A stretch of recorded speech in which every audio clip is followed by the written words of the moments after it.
Welcome to step learning YouTube channel. हम लोग जो है टीजीटी आर्ट्स का जो क्वेश्चन पेपर है उसका जो आंसर की है उसके बारे में डिस्कस कर रहे हैं। मैंने इसके जो दो पार्ट हैं, हिंदी सेक्शन और इसका जो है बाकी का जो सेक्शन है एचपीजी का सेक्शन, वो डिस्कस कर दिया है। उसका जो लिंक है डिस्क्रिप्शन में दे दूंगी, तो वहाँ से आप उसको देख सकते हो। तो आज जो हम हैं इसका जो नेक्स्ट पार्ट है इंग्लिश, साइकोलॉजी और हिस्ट्री का जो पार्ट है उसको डिस्कस करेंगे। तो सबसे ये कुछ क्वेश्चन बच गए थे, तो आज हम लोग जो हैं उनको डिस्कस करते हैं। व्यक्तिगत, प्रतिपादी, केंद्र, सामूहिक और प्रतिपादियों का पैनल को किस प्रकार वर्गीकृत करते हैं? तो इसका जो राइट आंसर है ए, प्राथमिक डाटा स्रोत, प्राइमरी डाटा सोर्स। नीति निर्माण किस भूमिका के अंतर्गत आता है? तो नीति निर्माण जो है वो शीर्ष स्तर प्रबंधन के जो है अंतर्गत आता है। उसके बाद आता है क्वेश्चन, यदि हम समय के उपयोग के लिए माल खरीदते हैं तो हमें करना चाहिए। तो हमें जो है ए जो है अपहरण खाता क्रेडिट, क्रय खाता क्रेडिट जो है करना चाहिए। उसके बाद जो आता है इंग्लिश वाला सेक्शन आता है जो हम लोग अब डिस्कस करेंगे। The time of the singing of the word has come. Singing in the sentence is. तो singing जो है इस सेंटेंस में क्या है? तो वो क्या है? डी एडजेक्टिव है। It but right to admit out fault. Which part of speech is but in the sentence? तो इसका जो राइट आंसर है वो है बी, प्रेपोजिशन जो है इसका राइट आंसर है। उसके बाद आता है a person who spend his money regularly is a. तो ये क्या है? तो इसका जो राइट आंसर है वो है डी, इसका जो राइट आंसर है। उसके बाद जो आता है question number, spot the correct spelling and mark a choice with give the spelling correct spelling। तो ये इसका जो है 63 का जो राइट आंसर है वो है डी, जो है इनमें से कोई भी नहीं है। तो उसके बाद जो आता है question, the synonym of the elevates is. तो इनमें से जो इसका है सिनोनिम क्या है? तो 64 का जो राइट आंसर है वो है सी, इसका जो है राइट आंसर है। The antonym of silent. तो साइलेंट का जो है एंटोनिम क्या है? तो इसका जो एंटोनिम है वो क्या है? डी, इसका जो राइट आंसर है। उसके बाद जो आता है When I called dash his residence this morning, he was still in bed filling the blanks with the appropriate preposition। तो इसको हमें preposition के साथ फिल करना है, तो इसमें जो है on जो है preposition आएगी। the idiom French leave means। तो इसका जो है 67 का जो राइट आंसर है वो डी है, to leave विदाउट परमिशन। अब जो है क्वेश्चन नंबर जो हमारे पास दिया गया है तो उसमें हमें क्या करना है? Read the sentence and choose the part of the sentence that has an error. तो 68 में जो है ये जो 68 में जो है जो बी वाला जो है सॉरी ए वाला जो सेंटेंस है ये गलत दिया गया है। 69 में जो है बी वाला जो है गलत दिया गया है। उसके बाद आता है 70 में जो है बी ऑप्शन ये गलत दिया गया है। उसके बाद 71 में जो है ये भी बी ऑप्शन जो है गलत दिया गया है। उसके बाद जो हमारे पास आता है क्वेश्चन नंबर 72। तो 72 का जो है इनकरेक्ट जो आंसर है वो क्या है? डी है। उसके बाद जो 73 है चूज द इनकरेक्ट नरेशन। तो इसमें जो है 73 का जो है ए जो है ये इनकरेक्ट ऑप्शन है। उसके बाद हमें दिया गया है question number 74, choose the correct sentence. तो इसमें जो है फोर्थ वाला जो है करेक्ट सेंटेंस है। उसके बाद आता है 75,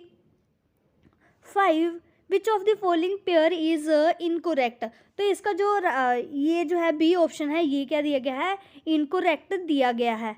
उसके बाद आता है question number 76, choose the incorrect sentence where wrong modal is use. तो इसका मॉडल जो है इसमें कौन सी किस में जो है रोंग मॉडल यूज़ की गई है। तो इसका जो है डी जो है ये क्या है, गलत आंसर है। उसके बाद आता है question number 77। The house and carriage dash at the door. Agreement of verb, हमें वर्ब का एग्रीमेंट यूज़ करना है, तो इसमें कौन सी यूज़ होगी। तो 77 में जो है इज़ यो है यूज़ होगा। उसके बाद आता है 78। The fair breeze blow off bite from flu. Which figure of the speech use in above the line. तो कौन सी जो है स्पीच यूज़ की गई है। तो इसका जो राइट आंसर है वो क्या है, डी है, जो यहाँ पे दिख नहीं रहा। तो इसका जो राइट आंसर वो क्या है, डी है।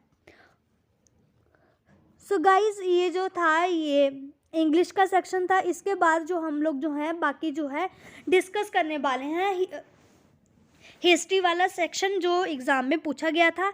इतिहास के स्रोतों के रूप में साहित्यिक ग्रंथों की अपेक्षा अभिलेखों का बहुत महत्व है, क्योंकि उसका महत्व क्यों है, इतिहास में जो है साहित्यिक ग्रंथों का महत्व क्यों ज़्यादा, अभिलेखों से ज़्यादा क्यों है।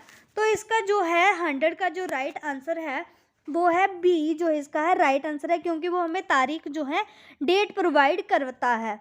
उसके बाद आता है क्वेश्चन, हड़प्पा सभ्यताओं के घरों की व्यवस्थापन के बारे में विशिष्ट विशेषता है कि इन्हें अपनाई थी। तो इसका जो राइट आंसर है वो है ए, ग्रिड सिस्टम इन्होंने क्या किया था, अपनाया था। उसके बाद आता है द इम्पोर्टेंट ऋग्वैदिक काल में दैनिक प्रशासन के राजा को सहायता देने के लिए सार्वत्रिक महत्व अधिकारी था। तो ये इसका जो 102 का जो है सी जो है पुरोहित जो है इसका आंसर होगा। उसके बाद है क्वेश्चन नंबर 103। वेदांग शामिल है। तो इसका जो है ए जो है इसका राइट आंसर है। कल्प शिक्षा निरिक्त व्याकरण छंद ज्योतिष जो है इसका राइट आंसर है। उसके बाद आता है 104। Who was also known as a Kunik. तो किसे कुनिक कहा जाता है। तो इसका जो राइट आंसर है 104 वो है आजाद शत्रु को। जातक और धम्मपाद सूत पिटक के किस निकाय में पाए जाते हैं। तो इसका जो राइट आंसर है 105 का वो है डी। उसके बाद आता है मौर्य शहरों की संख्या को उनकी विविधता के आधार पर शुद्धता के साथ अभिलेखित करना संभव है, यह कथन किसने लिखा है। तो इसका जो है 106 का जो राइट आंसर है वो है सी, जो इसका है सही आंसर है। उसके बाद आता है अशोक के फरमान के बराबर पहाड़ियों को इस रूप से संवर्धित करते हैं। तो इसका जो राइट आंसर है 107 का वो है सी, नागार्जुन पहाड़ियाँ। उसके बाद आता है दास कुमार चरिता वाज रिटन बाय। तो दास कुमार चरिता जो है किसने लिखी है। तो वो किसने लिखी है, इसका जो ए जो है राइट आंसर है दंडी ने जो है ये लिखी है। उसके बाद आता है चोल साम्राज्य में ग्रामीण क्षेत्रों में विनिमय का मूल इकाई क्या है। तो इसका जो राइट आंसर है वो है सी, जो है इसका जो है राइट आंसर है। उसके बाद हमारे पास आता है क्वेश्चन, किसने सिंहासन पर आरोहण के साथ एक शक्तिशाली केंद्रीकृत सरकार के युग का प्रारंभ किया था। तो इसका जो राइट आंसर है वो है ए, इल्तुतमिश ने किया था। स्लीपिंग वॉल दैट तुगलक वास्तुकला का प्रभावित विशेषता थी। इसका किसकी इमारतों में अभाव था। तो इसका जो राइट आंसर है 111 का वो है सी, फिरोज शाह तुगलक। उसके बाद आता है क्वेश्चन नंबर 112। विजयनगर और बहमनी साम्राज्यों के बीच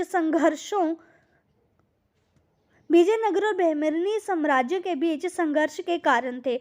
तो इसका जो राइट आंसर है वो है डी, जो इसका है राइट आंसर है। उसके बाद आता है किस दक्षिणी सुल्तान की उपाधि अवाला बाबा या गरीबों का मित्र थी।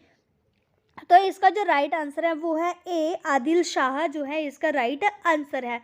उसके बाद आता है भारत में भक्ति आंदोलन के त्रिक से संदर्भित हैं। तो इसका जो राइट आंसर है वो ए जो है इसका जो राइट ऑप्शन है। उसके बाद जो आते हैं, औरंगजेब की दक्षिण नीति परिणामित नहीं हुई। तो इसका जो राइट आंसर है वो है सी जो है इसका जो है राइट आंसर है वो है सी जो है इसमें सही आंसर है। उसके बाद आता है 1744 में जब रॉबर्ट क्लाइव मद्रास पहुंचा, उसने क्या कार्य किया? तो उसने जो था वो क्या किया था? व्यापारिक क्या काम किया था। उसके बाद जो आता है 117 रविंद्रनाथ टैगोर ने शुरू किया। तो रविंद्रनाथ टैगोर ने क्या किया था? ऑप्शन डी जो है ये तत्बोधनी सभा जो थी स्टार्ट की थी। सिखों के विरुद्ध युद्ध में बहमनियों ने सबसे पहले किस स्थान पर अधिकार किया था? तो इसका जो राइट आंसर है वो सी पेशावर पे उन्होंने अधिकार किया था। उसके बाद आता है क्वेश्चन नंबर 119। मार्च 1931 में महात्मा गांधी और लॉर्ड इरविन के बीच समझौते के बाद उनके नेता गांधी जी के नेतृत्व में आलोचक हो गए थे। तो इसका मुख्य कारण क्या था? इसका ऑप्शन है डी सविनय अवज्ञा आंदोलन जो था ये हुआ था। उसके बाद जो आता है the crust of the earth is a composed of. पृथ्वी की परपटी किससे बनी हुई है? तो इसका ऑप्शन है ए जो है राइट आंसर है। क्या है? ए इसका राइट आंसर है। उसके बाद जो आता है विच ऑफ द फॉलोइंग अग्नि चट्टान निम्न में से कौन सा विशाल रूप पिंड बनाता है? तो इसका जो है डी जो है ऑप्शन जो है सही है। उसके बाद आता है the depression formed at the mouth of the volcanic went is called. तो इसे हम लोग क्रिएटर बोलते हैं। ए जो है इसका राइट ऑप्शन होगा। द्वितीय भूकंप तरंगे गुजर सकती हैं। तो द्वितीय जो भूकंप तरंगे हैं वो गुजर सकती हैं। तो इसका जो है ए ठोस पदार्थों से वो क्या है? गुजर सकती हैं।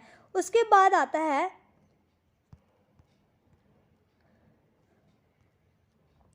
तापमान का व्युत्क्रमक है। तो इसका जो है 124 का जो राइट आंसर है वो भी ऊंचाई के साथ तापमान में वृद्धि। उसके बाद आता है शांत अक्षांत में को इससे वैश्वीकृत किया जाता है। तो इसका जो है 125 का जो राइट आंसर है वो है सी जो है इसका राइट आंसर है। उसके बाद आता है निम्न में से कौन सा मेघ सूर्य और चंद्रमा के चारों ओर प्रभाव मंडल बनाते हैं? तो इसका जो यह है सी इसका राइट आंसर है। महासागरों का कितना क्षेत्र महाद्वीपीय उपतटों द्वारा आवरित है? तो इसका जो राइट आंसर है ए 7.5%। उसके बाद आता है which of the following ocean current is part of the gulf stream. निम्न में से कौन सा महासागरीय धारा गल्फ धारा का भाग है? तो इसका जो है ए जो है इसका राइट आंसर है। उसके बाद जो आता है अब हम लोग जो है सकल्जे जो है इसका जो है डिस्कस करते हैं। इसमें सबसे पहले जो है क्वेश्चन दिया गया है कि शिक्षण तकनीक को डैश के लिए क्षमता विकसित करने के क्रम को सामाजिक जीवन में प्रचलित सामाजिक बलों के उपयोग का प्रयत्न करना चाहिए।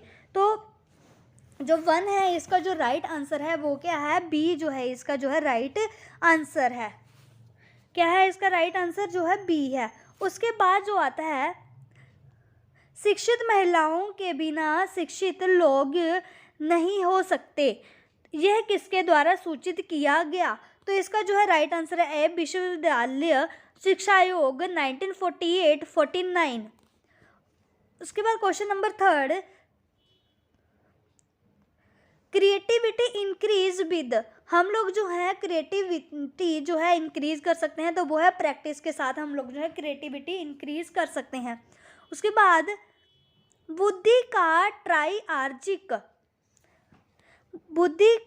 ट्राई आर्चिक सिद्धांत किसने प्रस्तावित किया था? तो इसका जो राइट आंसर है ए, स्टर्नबर्ग ने जो था इसका प्रस्तावित किया था। उसके बाद आता है अभिक्रमित अधिनियम इस पर आधारित है। तो इसका जो राइट आंसर है वो है सक्रिय अनुकूलन पर। हैदराबाद में राष्ट्रीय संस्थान किससे संबंधित है? तो इसका जो राइट आंसर है बी, मानसिक अक्षम।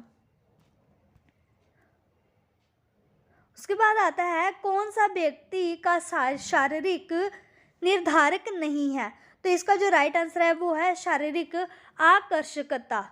उसके बाद आता है 8, मानव व्यवहार प्राथमिक रूप में किसके द्वारा निर्धारित होता है? तो इसका जो राइट आंसर है वो है बी, जो है इसका राइट आंसर है। गाइज, अगर आप हमारे चैनल के साथ नए जुड़े हो तो प्लीज़ चैनल को सब्सक्राइब करें और वीडियो को लाइक और शेयर करना ना भूलें। उसके बाद जो आता है question number 9, which is apex body in area of teacher education in India? तो इसका जो 9 का जो राइट आंसर है वो है सी, जो है इसका जो है राइट आंसर है। सो गाइज, ये जो था हिस्ट्री, साइकोलॉजी और जो है हम लोगों ने जो है इंग्लिश वाला पार्ट जो है कंप्लीट कर लिया है। बाकी जो करंट अफेयर और जीके वाला पार्ट बच गया है वो हमारे नेक्स्ट पार्ट में जो आएगा तो वो मैं उसमें आपको करवा दूंगी। सो गाइज, अगर आपने हमारे चैनल को सब्सक्राइब नहीं किया तो प्लीज़ हमारे चैनल को सब्सक्राइब करें, वीडियो को लाइक करें और बेल आइकन को दबाना ना भूलें, जिससे कि आपको हमारे चैनल की जो रेगुलर अपडेट है मिलती रहे। So guys, thank you for watching this video.